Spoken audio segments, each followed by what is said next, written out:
안녕하세요. 서울 강남치과 배정인 원장입니다. 오늘은 제 세 번째 강의이자 마지막 강의로서 디지털로 임플란트 풀머스 치료, 그 중에서도 임플란트 개수를 넉넉하게 해서 완전 고정식으로 하는 치료에 대해서 그 전체적인 과정에 대해 알아보도록 하겠습니다. 말씀드린 대로 제 앞선 강의들을 듣지 않으셨다면 이번 강의를 이해하시기가 좀 어려우실 수가 있는데요. 그래서 제가 친절하게 빨리 리뷰를 한번 해보겠습니다. 이 디지털 카메라가 픽셀을 생산하는 반면 이 스캐너는 이 포인트 클라우드를 생산한다고 했습니다. 이 포인트 클라우드가 갖고 있는 정보는 XYZ 위치 정보, RGB 색상 정보, N1, N2, N3 방향 정보였고요. 이거를 지오메트리 파라미터라고 불렀습니다.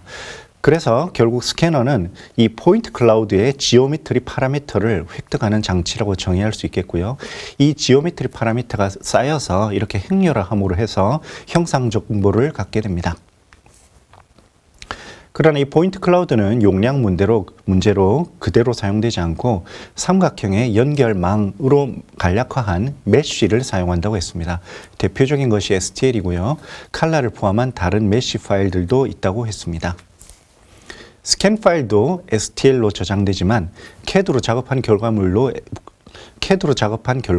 STL로 저장됩니다. 여기 보시면 요거는 스캔 STL, 스캔 메쉬고요. 여기는 CAD로 작업한 CAD STL 메쉬죠. 그 스캐너 STL이 일종의 실물에 대한 카피라면 CAD STL은 원본 도면으로서 의미가 있습니다. 우리가 스캔 데이터 위에 CAD 작업을 하기 때문에 디지털함에서 만나는 대부분의 데이터는 메쉬라고 했습니다. 그리고 또한 중요한 속성으로서 온라인에 대해서 언급했습니다. 이 픽셀 또는 포인트 클라우드 그리고 결국 메쉬의 위치를 바꾸는 것을 의미를 하는데요.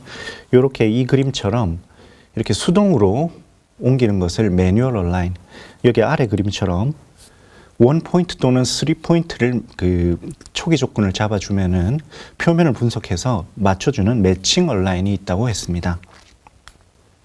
이 메쉬에서 온라인은 항상 일어나는 일인데요. 그중 대표적인 것이 아까 보여드렸던 바이트 온라인이고요.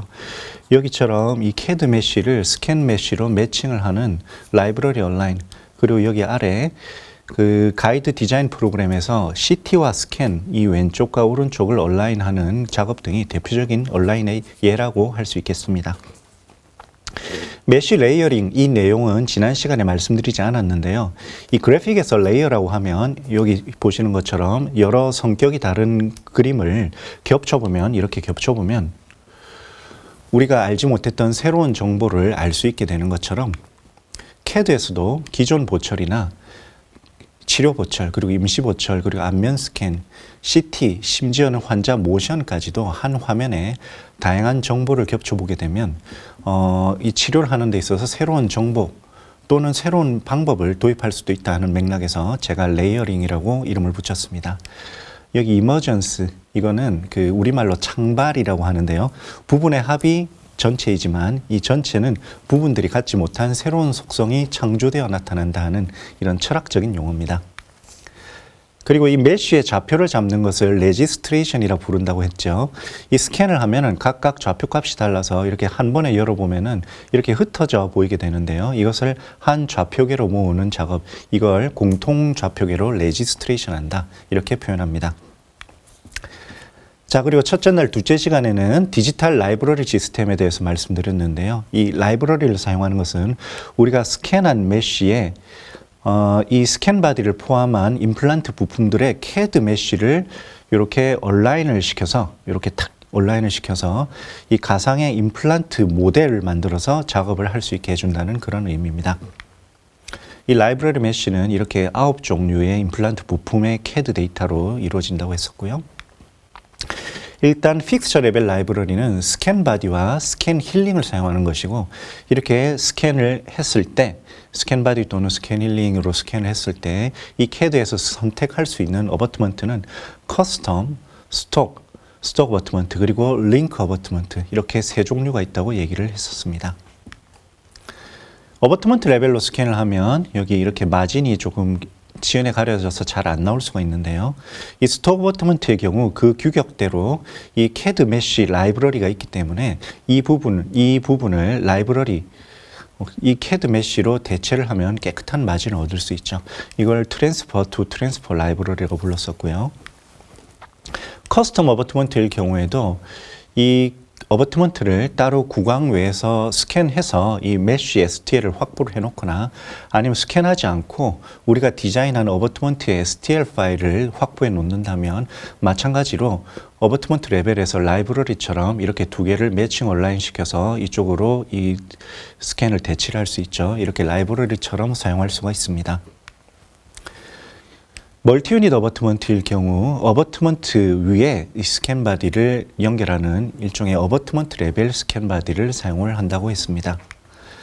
그래서 이 치료의 적절한 타이밍에 어떤 어버트먼트를 어떤 스캔 방법으로 어떤 라이브러리를 사용할 것인지를 결정하는 것이 디지털 임플란트의 보철 전략이라고 하겠습니다. 그리고 바로 직전 시간에는 풀마우스 치료를 위해 확보해야 될 데이터들에 대해서 얘기했는데요. 그 목적은 무치악의 난제들을 극복하기 위함이라고 했습니다. 먼저 클래식한 어려움으로서 무치악 환자에게 치아별 레퍼런스가 없다고 했는데 그것을 제공하는 것이 이 총이치이기 때문에 그 총이치를 메쉬한다면 이렇게 가이드 디자인에 큰 도움이 된다고 했습니다. 하지만 총이치를 스캔해봤자 바로 사용을 못한다고 했습니다. 왜일까요? 여러분들 이 정도 제가 반복을 했으면 답을 다 알고 계시죠. 서로 온라인이 안 돼 있기 때문에 그렇습니다.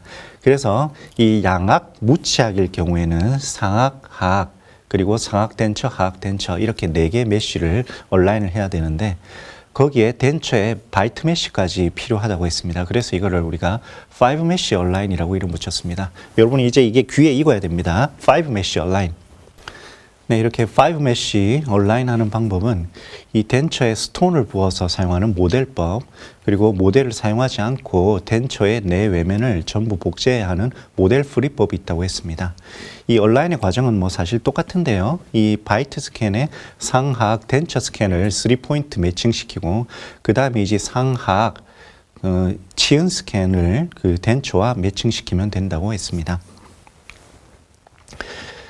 그 다음에 이 가이드 수술을 함으로 인해서 생기는 어려운 난제들이 있었는데 첫 번째는 CT와 스캔 온라인에서 가상의 구강 환경을 만들어주는 작업에서 매칭 레퍼런스가 없다는 점입니다. 이 마커를 사용해야 되는데 이렇게 덴처나 왁스림에 마커를 붙이는 방법이 있었고 이 본에 미니 임플란트를 심거나 아니면 연조직에 이런 마커를 붙여서 사용할 수도 있다고 했었습니다. 그리고 또 매우 중요한 것은 이 가이드의 포지셔닝을 정확하게 하는 것, 그리고 드릴링 할 때 그 포지션이 틀어지지 않게 잘 고정하는 것입니다. 앵커를 사용하면 드릴링 시의 변위, 데비에이션을 막을 수 있지만 최초 가이드 포지셔닝이 잘못되면 아무 소용이 없죠. 잘못된 위치에 고정을 하는 거니까. 그리고 또한 앵커를 짚는 행위 자체가 가이드를 변위시킬 수 있다고 했습니다. 이러한 이 교합 장치로 포지셔닝을 하는 가이드가 있었죠. 대부분 잘 쓰시겠지만 이런 가이드는 이 스캔이 아니라 CT로 만드는 거라서 교합이 잘 안 맞을 수도 있다 했고 그리고 앵커로 인한 변이를 막기 어렵다고 했습니다. 그래서 어려운 케이스에서는 이렇게 미니 임플란트, 어렵다는 거는 예를 들어서 조직의 레지듀얼 리치가 이렇게 짱짱한 것이 아니라 플래피 티슈가 많다든지 그럴 경우에 이렇게 미니 임플란트를 미리 심게 된다면 이것이 앱솔루트 레퍼런스로 작용해서 가이드의 포지셔닝도 정확해지고 앵커 식립 시에도 더 안정적이라고 했습니다. 거기에 더해서 이 미니 임플란트는 왁스림에서부터 이 덴처 그리고 이 가이드까지 지금 이렇게 이 임플란트에 맞춰서 이렇게 싹 들어간 거죠. 그 위치의 일관성을 보장을 하고 그 다음에 이 온라인 마커로도 사용할 수 있는 만큼 장점이 매우 크다고 했습니다. 그리고 만약에 이 잔존치가 남아 있으면 그것을 포지셔닝 또는 CT 온라인에 활용해도 됩니다. 자, 여기까지 후딱 리뷰를 했고요. 그리고 이 내용들이 실전에 어떻게 활용되는지를 한번 쭉 짚어보겠습니다. 이 풀마우스 워크플로우를 제가 총 8개 단계로 정리를 해봤습니다. 이거는 그냥 통상적인 순서이지만은 정리는 뭐 제가 그냥 직접 한 건데요. 뭐 통상적인 풀마우스 과정과 크게 다르진 않은데요. 디지털 기술적으로 키포인트는 뭐 이 정도 되겠습니다. 뭐 계속 말씀드렸던 5 메쉬 온라인 이제 감이 슬슬 오시죠. 하도 반복을 많이 했으니까. 그다음에 버추얼 크로스 마운팅이라는 거는 제가 언급을 한 적이 없는데 이것도 뭐 온라인의 응용입니다. 이 본문 내용에서 설명드리도록 하고요. 이 더블 스캔은 그 어버트먼트 레벨을 보완하는 방법이었죠. 레퍼런스 임플란트를 보면 다 아실 테고요. 이제 각 단계를 이제 자세히 볼 텐데요.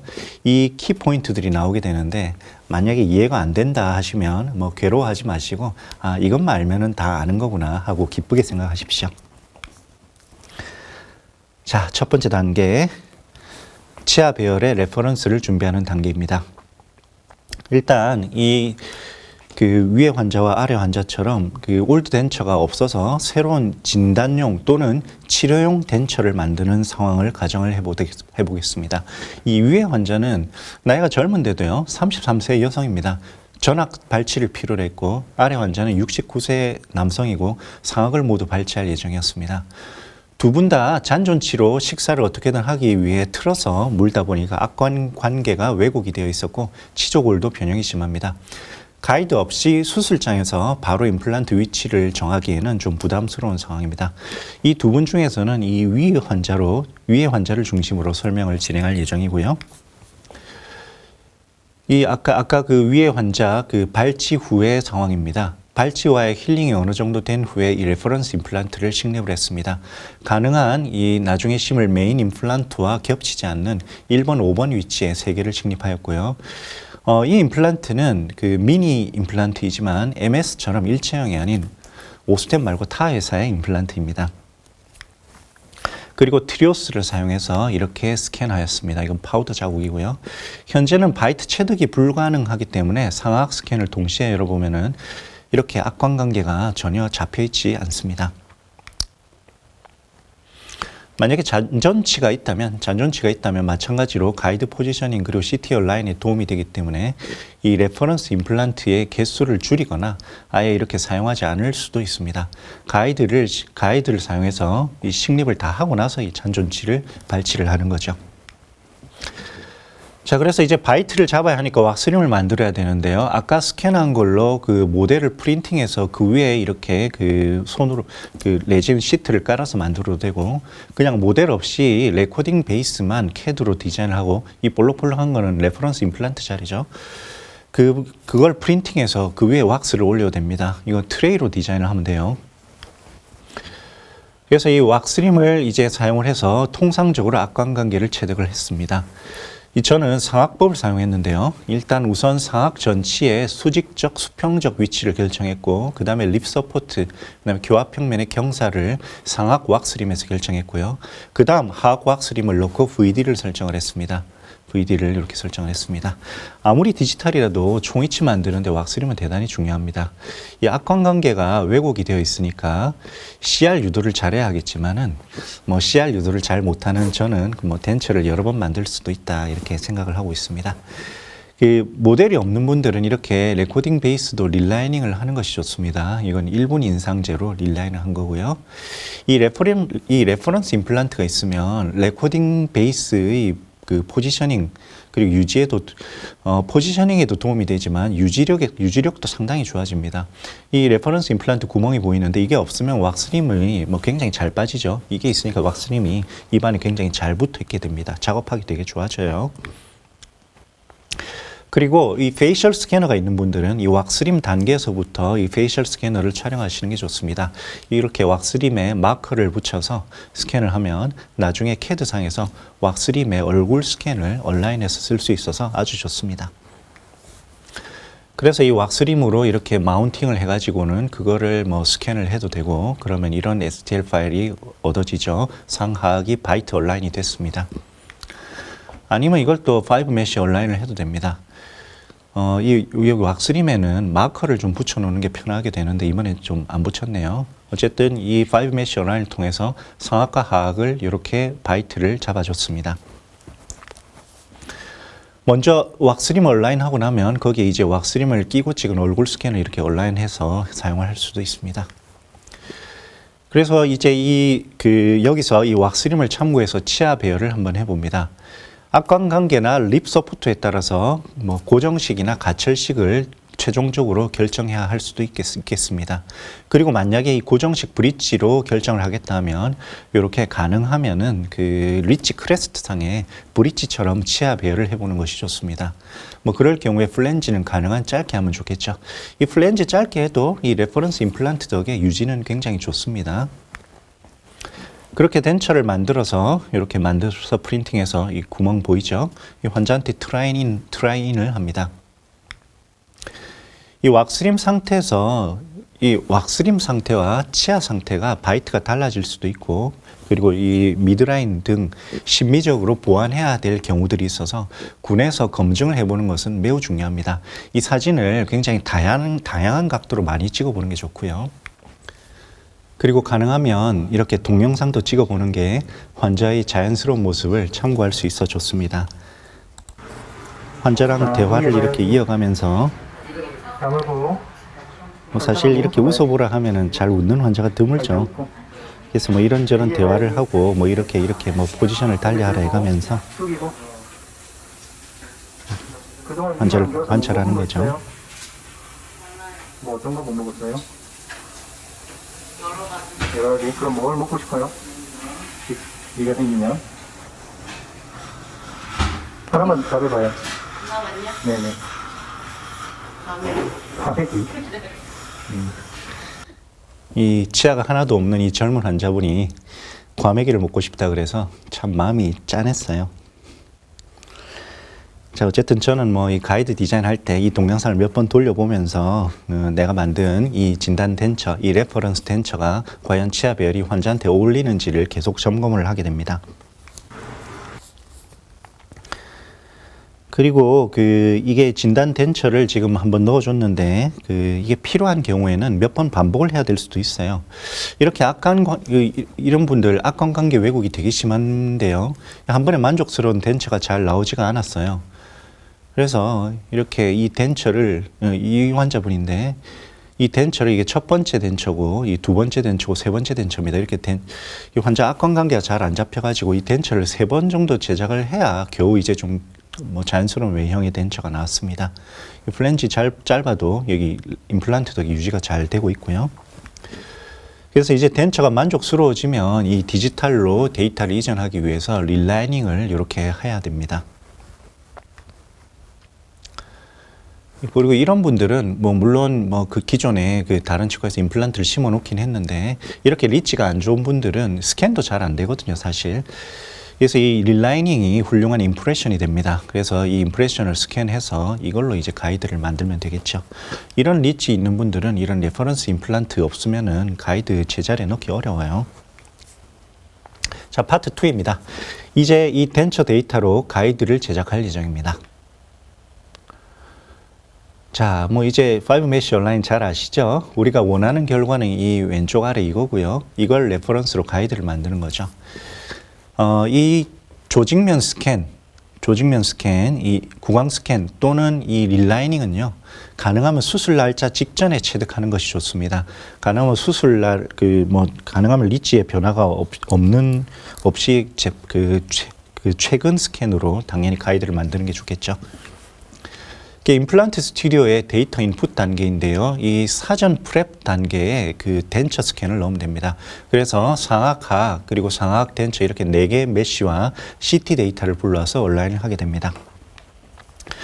자, 그리고 CT와 메쉬 온라인인데요. 레퍼런스 임플란트를 3포인트로 매칭시키면 됩니다. 근데 이거 스레스홀드를 쭉 올리면 이 임플란트만 보이게 되고 스레스홀드를 좀 낮추면 연조직까지 보이게 되는데 어쨌든 이 스레스홀드를 어떻게 설정하는가에 따라서 요 서로 매칭이 달라지게 되니까 주의해야 됩니다. 이 변화시켜가면서 가장 잘 맞는 매칭이 뭔지를 본인이 찾아야 돼요. 우리가 몇 번 트라이를 해서 찾아야 됩니다. 자, 그리고 이 방사선 사진을 찍을 때 환자가 앞니로 뭔가를 물고 찍어야 되니까 가능하면 덴처를 착용하고 CT든 파노라마든 촬영하는 것이 좋습니다. 요 아래가 이 덴처가 보이시나요? 이 덴처를 착용하고 찍은 파노라마인데 위에 거보다 좀 더 상층에 잘 맞는 이미지를 얻을 수 있었습니다. 요 CT는 더하죠. 지금 이게 덴처를 낀 거고 덴처를 안 끼고 찍은 건데 덴처를 안 끼고 찍은 거는 상당히 좀 흔들림이 있는 것을 알 수가 있습니다. 오른쪽은 비교적 좀 깔끔하죠, 이미지가. 이렇게 정렬이 끝나면 임플란트와 앵커 식립 계획을 세웁니다. 자, 그런데 여기 미리 그 레퍼런스 임플란트가 심겨 있잖아요. 근데 이 메인 임플란트랑 이 레퍼런스 임플란트가 겹치면 어떻게 해야 되죠? 안 겹치게 요령껏 레퍼런스 임플란트를 잘 심어놨어야 되겠지만 뭐 겹쳐도 큰 상관없습니다. 겹치면 겹치는 대로 일단 디자인을 하시면 돼요. 앵커는 최소 3개가 좋습니다. 그리고 레퍼런스 임플란트가 가이드의 변이를 막아주니까 그냥 협측해서만 이렇게 앵커를 디자인하시면 됩니다. CT의 스레스홀드를 조절하면 이렇게 연조직을 볼 수도 있는데 뭐 그러면 FOV가 큰 CT가 있으면 좋겠죠. 뭐 그렇다고 해서 이 연조직이 뭐 얼굴 스캐너만큼 잘 나오는 것은 아닙니다. 자, 그리고 이제 그 임플란트의 스텐트 외형을 디자인합니다. 여기 볼록볼록한 건 레퍼런스 임플란트가 들어있는 부분입니다. 여기 이 구멍은 이 적합 얼마나 잘 들어갔는지를 보는 일종의 컨비니언스 폼이고요. 여기 이런 바는 가이드가 휘거나 회전하는 것을 방지해주는 일종의 레지스턴스 폼입니다. 현재는 레퍼런스 임플란트와 앵커가 있기 때문에 상당 부분 이렇게 그 가이드의 움직임을 막아주지만 그래도 이 레지스턴스 폼이 굉장히 중요한데요. 이 가이드를 사용을 해보면 생각보다 물리적인 문제가 많이 생깁니다. 가이드가 움직이거나 비틀리거나 어디 걸리거나 아니면 부러지거나 그것들을 보완하기 위한 그 수단들이 필요한데요. 그게 레지스턴스 폼입니다. 이런 바를 대는 거에서부터 시작을 해서 이 슬리브와 그 치아 간의 공차, 옵셋을 조절하고 가이드 두께를 조절하는 등등의 방법이 있습니다. 이거는 적합을 보는 컨비니언스 폼이고요. 여기는 적합도 보고 핸드피스 걸리지 않게 하는 컨비니언스 폼이고 이 가이드 프리핸드가 회전하거나 휘지 않게 하는 레지스턴스 폼이고 여기에 손가락을 올릴 수 있는 일종의 컨비니언스 폼이죠. 그 다음에 지금 이 사이드 오픈 슬리브는 대합체에 걸리지 말게 하는 일종의 컨비니언스 폼이고 그 다음에 여기에 이렇게 그 연결이 되어 있는 거는 이거 부러지지 않게 하는 컨비니언스 폼인데 이거 디자인하면은 이거 거의 100% 부러져요. 자, 지금 제가 이거 슬롯 보이죠? 이 슬롯은 그 헥스 인디케이팅 슬롯인데요. 여기서는 제가 이거 슬롯의 방향을 돌려놨죠. 그 이유는 여기서 파절이 잘 일어나기 때문입니다. 이거 사실 이 헥스 인디케이팅 슬롯이 얼마나 효용성이 있나 모르겠어요. 좀 없어지면 좋겠어요. 그리고 만약에 대합치 걸릴까봐 이렇게 사이드 오픈 슬리브를 쓴다면 이 사이드 오픈이 화면이 약간 잘렸는데 이 사이드 오픈의 반대쪽에 이 헥스 인디케이팅 슬롯이 오게 되는데 이것 때문에 정말 파절이 잘 일어납니다. 그래서 만약에 풀마우스 같은 중요한 수술하실 때는 가이드를 좀 2개씩 출력을 해 놓는 것도 좋고요. 자, 이거 보시면은 이 사이드 오픈에 헥스 인디케이팅까지 이거 100% 부러지신다 보면 됩니다. 100%예요. 그래서 이 보더를 조금 연장하면 그나마 좀 나아집니다. 하지만 저는 요즘 이 사이드 오픈 슬리브를 거의 안 쓰고 있어요. 근데 또 이 헥스 인디케이팅 슬롯 때문에 우리가 임플란트를 조금 깊이 심는다면 이 슬리브 서포트가 조금 낮아지게 되는데 이것도 되게 잘 부러져요. 그래서 이렇게 90도로 돌려줬고 이거는 이 헥스 인디케이팅 슬롯이 없는 타 회사의 슬리브입니다. 오히려 이게 프리핸드에서는 훨씬 안전할 수도 있어요. 여기다 이렇게 사실은 걸리지 말게 하는 그 컨비니언스 폼까지 넣으면 이 프리핸드 7번의 디자인이 되겠죠. 요런 디자인을 하시면 100% 부러진다는 거를 알고 계셔야 됩니다. 그리고 이렇게 가이드를 완성을 해서 완성을 해서 나온 파일들을 보면 파일이 여러 개 생기는데 그 중에서 이렇게 메쉬, DCM과 STL을 열어보면은 이렇게 보입니다. 근데 이 이름을 자세히 보면은 jaw scan with implant info.dcm이라고 돼 있죠. 이건 단순한 메쉬가 아니라 열어보면 뷰어에서 열어보면 이렇게 단순한 메쉬처럼 보이지만은 이거는 단순한 메쉬가 아니라 임플란트가 식립됐다고 가정하고 그 좌표를 갖고 있는 메쉬입니다. STL에는 그렇게 못하는데 DCM이라서 가능한 거고요. 이 메쉬를 CAD로 보내면 이렇게 임플란트와 어버트먼트 보이시죠? 이렇게 딱 정확하게 식립된 것을 전제로 한 사전 보철 제작이 가능해집니다. 자, 그럼 첫 번째 시간에는 여기까지 하고 곧바로 2부로 넘어가도록 하겠습니다.